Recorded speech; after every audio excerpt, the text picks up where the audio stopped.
Hello விவஸ், இனி நம்ம பார்க்க போகிறது the most theoretical last queen pass episode 9 பற்றி தான் பார்க்க வரோம். இது வரைக்கும் என்ன நடந்துக்கிறது எனக்கே மறந்துடுச்சு. அதனால ஒரு ரீகாப் பார்த்துருவோமா. போன எபிசோட்ல ஆல்பர்ட்டோட ஃபியான்ஸை காப்பாற்றுறதுக்கு ஃப்ரைடு ஆர்த்தரோட இன்னேட்டிபிலிட்டி அதாச்சும் ஹீலிங் பவர் யூஸ் பண்ணி அவனோட ஃபியான்ஸை காப்பாற்றிருப்பா. எண்ட் ஆஃப் தி எபிசோட்ல அவங்களுக்கு எங்கேஜ்மெண்ட் நடந்திருக்கும், ஒரு ஹாப்பியான எண்டிங்கும் முடிஞ்சிருக்கும்.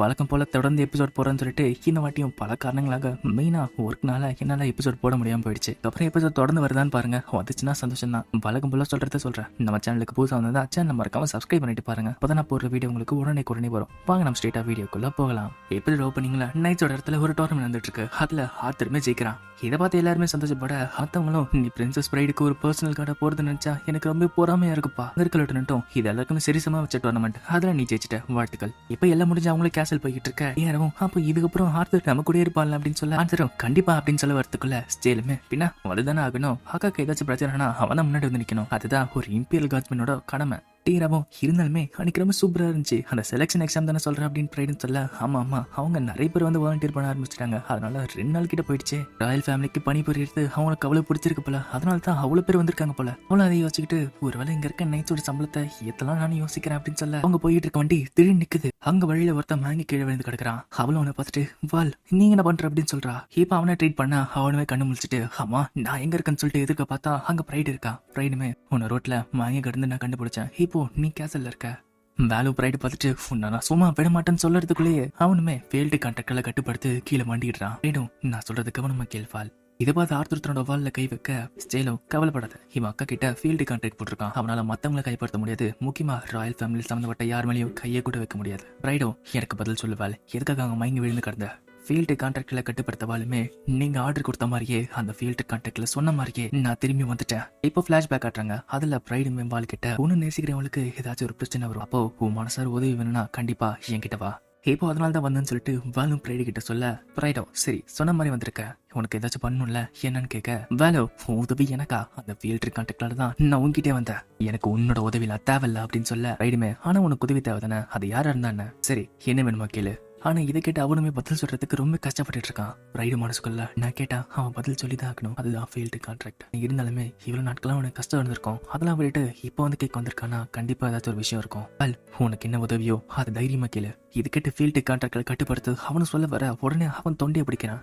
இதை பார்த்து பிரைடுமே உன்னோட கைகளை எடு அப்படின்னு சொல்ல, வேலுமே அது என்னங்கிறத சொல்றான். அந்த பசங்களுக்கு உதவி வேணும், அவங்களை காப்பாத்துங்க. பிரைடும் பசங்களா யாருதுன்னு சொல்லிட்டு கேட்க, வேலோ லோவர் கிளாஸ் 2 பசங்க கடத்தல்காரங்க அவங்களை தூக்கிட்டு போயிட்டாங்க. பிரைடும் சரி அவங்களை எப்படி காப்பாத்த போற அப்படின்னு சொல்லிட்டு கேட்க, அவங்க 2 பேருக்கு பதில் இன்னும் 5 குழந்தைங்களை நான் நாளைக்கு சாயங்காலத்துக்குள்ள கொடுத்தா அவங்களுக்கு கொடுத்துருவாங்க. ஆனாலுமே அந்த மாதிரி ஒரு விஷயத்த என்னால பண்ண முடியாது. அதுவும் இல்லாம நான் கொடுத்தாலும் அவங்க திருப்பி 2 பேரும் தருவாங்களா எனக்கு தெரியாது. அதான் உனக்கு என்ன வேணுமோ நான் சொல்லிட்டு பிரின்சஸ் என்ன வீடு வச்சிரு, எனக்கு நேரம் இல்ல. பிரைடு மனசுக்குள்ள ஃபீல்டு கான்ட்ராக்ட்ல மத்தவங்களை கைப்படுத்த முடியாது, அதனால தான் கருத்தமா இருக்கான். இருந்தாலுமே அப்படின்னு சொல்லிட்டு, வால் இன்னில இருந்து நீ ஹவுஸ் அரெஸ்டா இருக்க, இன்னில இருந்து நீ இங்க இருந்து வெளியே போக முடியாது.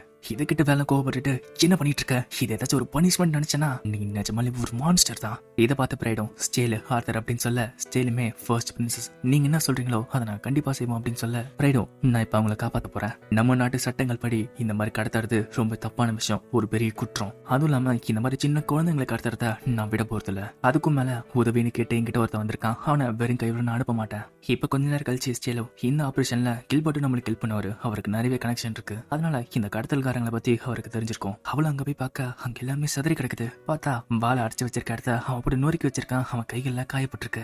வேலும் என்ன அடைக்கிறதானே சொன்னேன், நான் என்ன பண்ணுங்கிறதுலாம் சொல்லல அப்படின்னு சொல்ல, பிரைடும் சரி உனக்கான சாப்பாடு கொண்டு வந்திருக்குன்னு சொல்லிட்டு கொடுக்க, அதுல இருக்க பட்டர் நைஃப் எடுத்துட்டு அவனுமே தூக்கி போட ஜஸ்ட் மிஸ்ல பக்கத்துல போகுது. எல்லாருமே இதை பார்த்து அலர்ட் ஆக, பிரைடுமே ஒண்ணும் இல்ல. இதை பார்த்த பாலுமே என்ன மன்னிச்சிருங்க, அங்க ஒரு பூஜை போயிட்டு இருந்துச்சு அதான் அடிச்சேன். பார்த்தா அங்க நிஜமாலேயே ஒரு ஸ்பைடர் போயிட்டு இருக்கு. பிரைடோ உனக்கு நிறையவே திறமை இருக்கு அப்படின்னு சொல்ல, வேலோ நீ வச்சிருக்க ஃபீல்டு கான்ட்ராக்ட்ல என்னால எதுவுமே பண்ண முடியல, இந்த ஃபோர்க் வச்சு என்ன பண்றீங்க இதை பாக்குறியா. இதை பார்த்து ஸ்டேலோ கிரிமினல் மறக்காத, நாங்களுமே ராயல்டி, என்னால இட்டு வழியுமே உனக்கு ஆர்டர்ஸ் கொடுக்க முடியும். பிரைடோ நீ வெறுத்தாலுமே சரி நாளைக்கு வரைக்கும் உன்னால இங்க வெளியே போக முடியாது. இதை சாப்பிட்ட அப்புறம் நீ தூங்க போற, அந்த குழந்தைங்களை காப்பாத்துறதுக்கு நீ கரெக்டான பிசிக்கல் கண்டிஷன்ல இருக்கணும். ஆனா இதை பார்த்து பாலுமே நான் தான் சொன்னல எனக்கு உன்னோட உதவிலாம் தேவையில்ல. இதை பார்த்து பின்னாடி டீரவுமே நீ கென்னட்டு சேஃபக்கும் காப்பாத்த தானே ட்ரை பண்ணிட்டு இருக்க.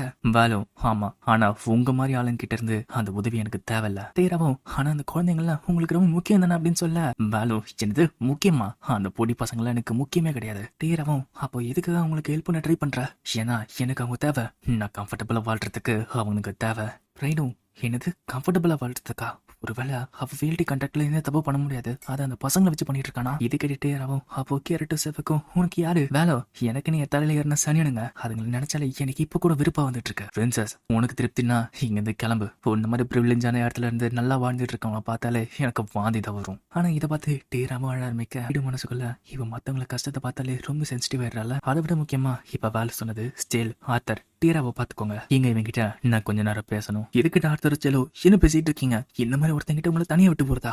கவலைப்படாதீங்க, நான் வேலோட மாஸ்டர், அவனால என்ன எதுவும் பண்ண முடியாது. டீராவும் அக்கா என்னால எதுவுமே செய்ய முடியல, என்ன மன்னிச்சிருங்க அப்படின்னு அவங்க 3 பேருமே அங்கிருந்து கிளம்ப. வேலோ, நீ ஒரு பெரிய பிரின்சஸ் காட்டுறதுக்காக இந்த மாதிரிலாம் பண்ணிட்டு இருக்கல. இன்னும் என் வாழ்க்கையை என்னெல்லாம் கொடுவும் பண்ணி நீ சந்தோஷமா போறே தெரியல. இன்னைக்கு நைட்டு மட்டும் தான் விடிஞ்ச உடனே நீ நானும் சேர்ந்து கென்னட்டியும் செஃபக்கையும் காப்பாத்த போறோம். வேலோ, நான் தான் உங்க உதவி தேவையில்லன்னு சொன்னல அப்படின்னு சொல்ல ரைடும் எனக்கு பதில் சொல்லு, எதுக்காக எனக்கு உதவி வேணான்னு சொல்ற?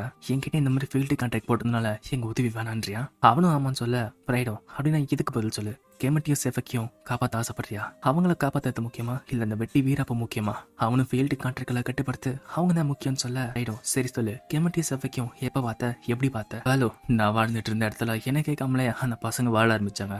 அதுல இருந்து செஃப கெமட்டை கூட்டு வந்தா, அதுக்கப்புறம் என் பின்னாடியே சுத்த ஆரம்பிச்சாங்க. ரைடோ சரி, எதுக்கு அவங்க கூட வாழ ஆரம்பிச்சேன்? வேலோ, நான் தான் சொன்னல, அவங்க தான் என் பின்னாடி வாழ ஆரம்பிச்சாங்க. நான் போற இடத்துக்குலாம் சுத்த ஆரம்பிச்சாங்க. நான் வீட்டை மாத்தின அப்புறமே என் பின்னாடியே சுத்திக்கிட்டே இருந்தானுங்க. நீ போட்ட ஃபீல்டு கான்ட்ராக்ட்ல தான் அவங்க மேல ஒரு விரல கூட வைக்க முடியல. ரைடோ சரி, உன்னை எதுக்காக ஃபாலோ பண்ணாங்கன்னு உனக்கு தெரியுமா? வேலோ, இந்த மாதிரி ஒருத்தன் அவங்க கூட இருந்தா அவங்க சேஃபா இருக்குன்னு நினைச்சாங்க. ரைடோ மனசுக்குள்ள இவன் சொன்னபடி பார்த்தா அந்த பசங்க இவனை ஃபாலோ பண்ணது இவனுக்கு ரொம்ப பிடிக்காம தான் போச்சு போல. ஆனா இப்படி இருக்கிறவன் எதுக்காக அவங்களுக்கு உதவி பண்ணணும்னு நினைக்கிறான்? அதுவும் இல்லாம அவங்க இருந்தாதான் இவன் கம்ஃபர்டபுளா வாழ முடியும்னு வர சொன்னானே. எமட்டோ சேஃபக்கும் எப்படி இருப்பாங்க? அவனுமே அவங்க 2 பேருமே ஸ்பெஷல் எபிலிட்டி யூசர். ஆனா அவங்க வெறும் குழந்தைங்க தான். எமட்டு பேச்சுன்னு வந்துட்டா வாய் ரொம்ப பெருசுதான். ஆனா எந்த குறிக்கோளே இல்லாம வாழ்ந்துட்டு இருக்கான். டெய்லி என் பின்னாடியோ இல்ல செஃபக் பின்னாடியோ சுத்திக்கிட்டு இருப்பான். அதுவும் இல்லாம அந்த பையனோட ஸ்பெஷல் விட்டு என்னங்கிறது எனக்குமே தெரியாது.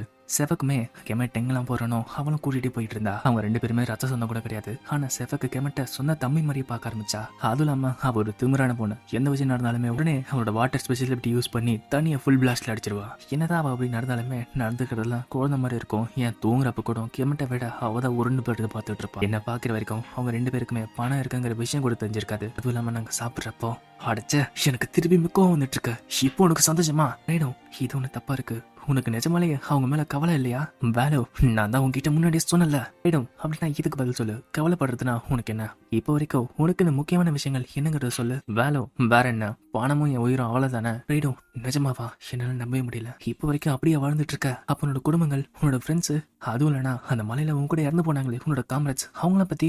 வேலோ, என்ன தனித்தனியா தவிக்க விட்ட என்னோட பேரண்ட்ஸை பத்தி நான் கவலைப்பட்டதில்ல. எனக்கு ஃப்ரெண்ட்ஸும் கிடையாது. அதுவும் இல்லாம அந்த மலையில இறந்தவங்கலாம் யாருன்னு கூட எனக்கு தெரியாது. அவனுங்க மலை சரிஞ்சு இறந்ததுல எனக்கு எந்த வித கவலையும் கிடையாது. ரைடும் அப்படின்னா கேமட்டு செவக்க எப்படி? ஒருவேளை அவங்க 2 பேரும் இறந்து போனா உனக்கு எப்படி இருக்கும்? வேலை அந்த ஃபீல்டு காலர்கால நான் ரொம்ப கஷ்டப்படுவேன் அப்படின்னு சொல்ல ரைடோ அதுதான் முக்கியமான விஷயம். ஆனாலுமே அதை ஏத்துக்க மனமில்லாத வேலுமே இல்ல, நீ தப்பா சொல்ற. அந்த பொடி பசங்க எனக்கு ஒன்னும் ஸ்பெஷலானவங்க கிடையாது.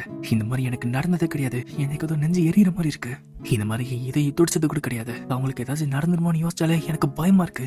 ஏன் அப்படி யோசிச்சு பார்த்தாலே எனக்கு ஏதாச்சும் போட்டு அடிக்கணும்னு தோணுது. அவங்களோட கடைசி வார்த்தை, அவங்களோட கத்தல் என்னால நிறுத்த முடியல. அது போக மாட்டேங்குது. இடம் தடுக்க பாப்பா இப்ப அவன் மேல விழுந்து இது எல்லாமே உன்னோட தப்பு தான். அந்த ஃபீல்டு கான்ட்ராக்ட் போடுறப்ப எனக்கு கொண்டு இருந்தானா இந்த மாதிரி வலி எப்படி இருக்கும் கூட எனக்கு தெரிஞ்சிருக்காது. அந்த மாதிரி ஒருத்தனா நான் வாழ விரும்பல அப்படின்னு அவன் பேசிக்கிட்டு இருக்கப்பே அவனோட கண்ணீர் அவன் மேல விழுது. ரைடும் இந்த மாதிரி அழுது நான் யாரையும் பார்த்ததில்ல. அவனுக்கு இன்னும் புரியலன்னு நினைக்கிறேன். அவனுக்கு கெமட்டு சேஃபக்கும் எப்படிப்பட்டவங்க, அவங்க எவ்வளவு முக்கியமானவங்கன்னு இவனுக்கு இன்னும் புரியல. இல்ல அவனுக்கு புரியலங்கிறது இல்ல, அவனுக்கு அதை பத்தி தெரியல. ரைடும் அவனை பிடிச்சிட்டு என்ன தலாதன ஆர்டர் கொடுத்துட்டு உனக்கான பதில இப்ப நான் சொல்றேன்.